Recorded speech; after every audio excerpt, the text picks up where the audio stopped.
Previously we have built our application, so now let us click on connect to Firebase. Now here the Firebase will we can say,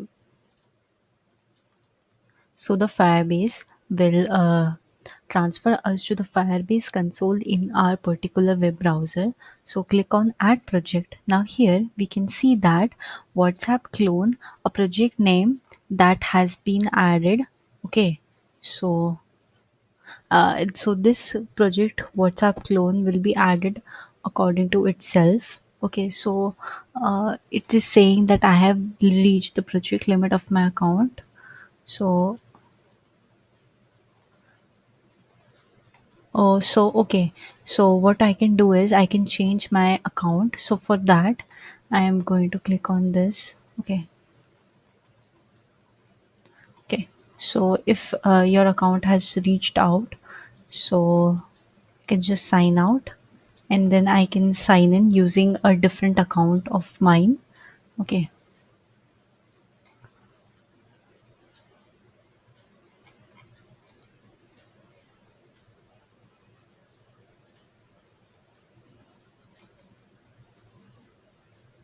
so here I have logged in from different account. So if your limit has or increased, you can just you can just click on this right picture of yours and you can sign out and you can add another account. So I'm going to go to tools, Firebase. Inside this Firebase, okay, now again I'm going to go to my authentication. Inside authentication I'm going to click on authentication using custom. Now I'm going to click on connect to Firebase, and here I'm going to change my account. Okay, so I'm going to click on this. Now here I'm going to create a new project, and my new project's name is going to be WhatsApp clone. Then I'm going to click on continue, and then I'm going to enable the Google Analytics of this project. Okay, so I'm going to click on continue, and I am so this is the default location, that is United States. I'm not going to change it, and I'm just going to go ahead and create the project. So here you can see that from just these simple steps we are going to create our own Firebase project. And while this is happening, our app will be busy in launching the web connect flow, or it is busy in connecting our application to our newly built project. So let us wait while the WhatsApp clone is finishing up.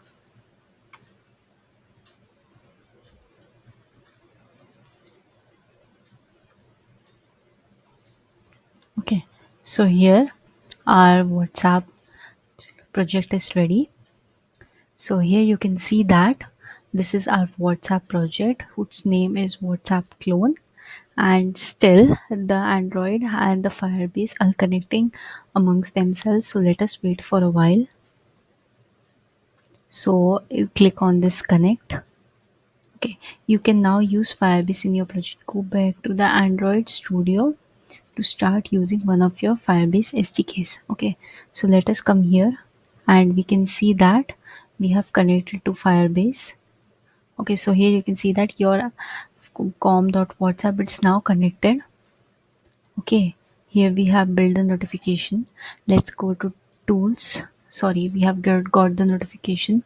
Inside the Firebase here, we can see that in the authentication of using custom authentication, we have connected to the Firebase and it is showing connected.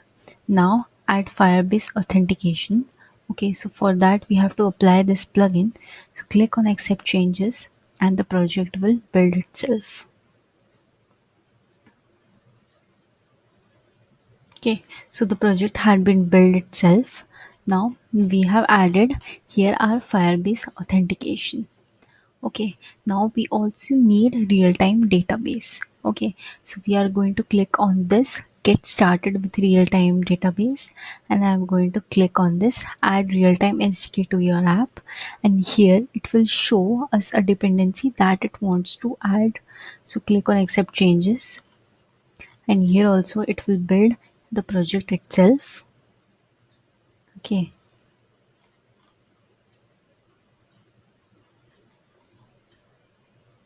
Okay, so I think the previous dependencies that we have added might be interrupting it. So let us go to our build with module. Let us go here, and okay, so we have already added 2.1. So remove this Android Firebase database 2.1, and also remove this Firebase functions. Okay, it is functions, so let it be it, and click on sync now.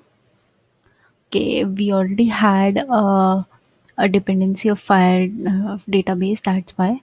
So now click on this, and we have to implement 20.0.2. Now click on accept changes, and here we can see that the jar file is getting downloaded and everything is getting updated.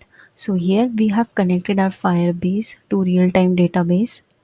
Now let's get back. Now I want to connect my Firebase to my cloud storage. So click on cloud storage, and you can see this cloud storage has been already connected. So this is how simply we have just connected to a Firebase. It is very easy and a one click process.